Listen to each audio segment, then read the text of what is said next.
The view is amazing, but my first thought isn't, I'm going to do this again. Yeah. You know, I mean, it takes me a while to get back there. Yeah. But it's good because it's good for your heart. Yes, right? definitely.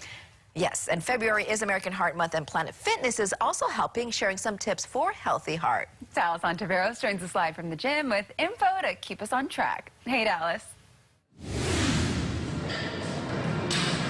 Hey, Christina and Kelly, that's right, we're here at Planet Fitness, and as you can see, everyone is getting their morning workout in, and I gotta tell you the truth, I honestly just want some French fries right now, but eventually I will get to my goal again, get back on that fitness train, and learn how I could just better my heart with my overall health, which is why we're here today, because February is National Heart Month, and we're joined by Scott, who is the general manager. What's up, Scott? Hey, how's it going?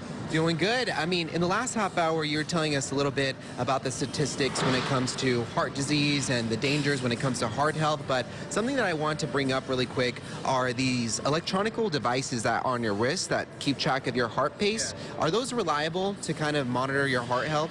Actually, they're pretty reliable, so it's good to have things like that on you, especially like when you're working out, just to keep track of your body and see how you're doing. Okay, perfect. And I know in the last half hour we're talking about these little workouts we can do, whether we're at home or at the park or maybe on the go. So let's go ahead and see our model right here, Mariana. What's up, Mariana? Hi. How's your morning workout going? It's going good. It's going good. Going good? Okay. And what are you going to be doing for us today?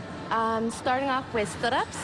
Sit-ups. Okay, so everyone pretty much knows how to do a sit-up, but is there a proper way in how to do a sit-up?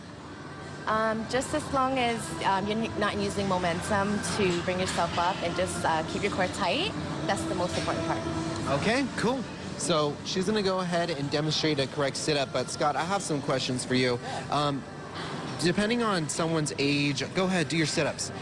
Depending on someone's age or mobility, are there any other alternatives in how to perform a sit-up properly? There's plenty of different ways. You can use the exercise balls to assist you, and then also like notice how she has her arms crossed like that.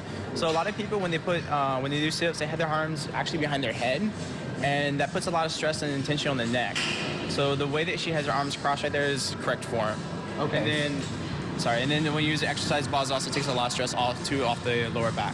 Okay, perfect. What is she going to be doing next for us? So next she's going to be doing push-ups. So first she's going to demonstrate the standard proper push-up.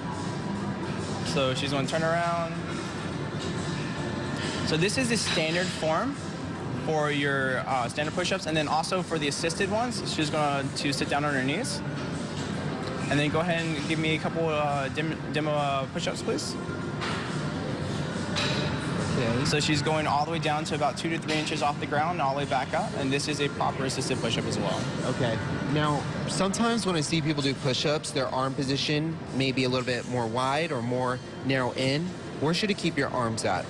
That honestly depends on how you want to focus on the muscle. So depending on how you have your arm set, depending on what muscle group and how you're hitting it. Okay, awesome. Thank you so much, Mariana, for showing us. But I know we got Ruben over here. What's up, Ruben? How's it going? He's going to be showing us an example of what is he going to be doing? These are saws. So this is a more advanced core workout. Okay. So this is something probably you shouldn't be doing at home, maybe.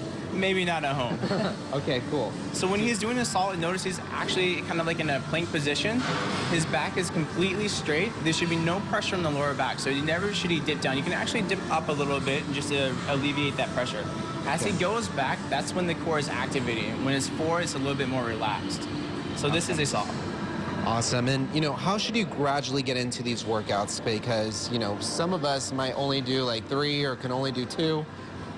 So it's always baby steps, right? Yeah. You'll start off with maybe just doing planks, then you're going to go into doing saws, and you won't be able to do the full rotation, like or the full range of motion.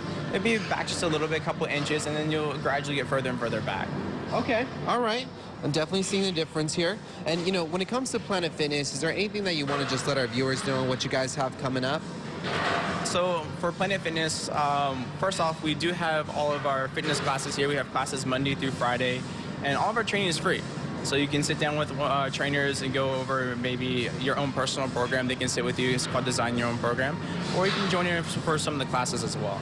Oh, great. All right, cool. Well, thank you so much, Scott, for just giving us some insight about heart health and these little easy workouts that you could do, and just kind of reminding us the proper way and how to do them, because obviously if you don't do these workouts correctly, you could definitely hurt yourself in some type of way. For sure. And if you guys want to see these segments again, of course, we'll have them posted on our website at KHON2.com. But until then, reporting from Planet Fitness right across the street from the studio, Dallas Navarro, saying it back to you, Kelly Christine. Thanks so much, Dallas. And that's important. I'm not sure if I do my sit-ups right every time.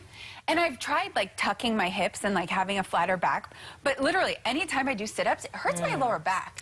And I'm not sure if it's just because my back's that weak, but I feel like it's not supposed to. I don't go back enough. Like, I'll just go back a little bit. And I think it works better if you go a little bit more and then kind of, maybe not all the way down, but. We need to go. We need to learn the techniques. All right. Well, thank you, Dallas. All right, coming up next, we're going to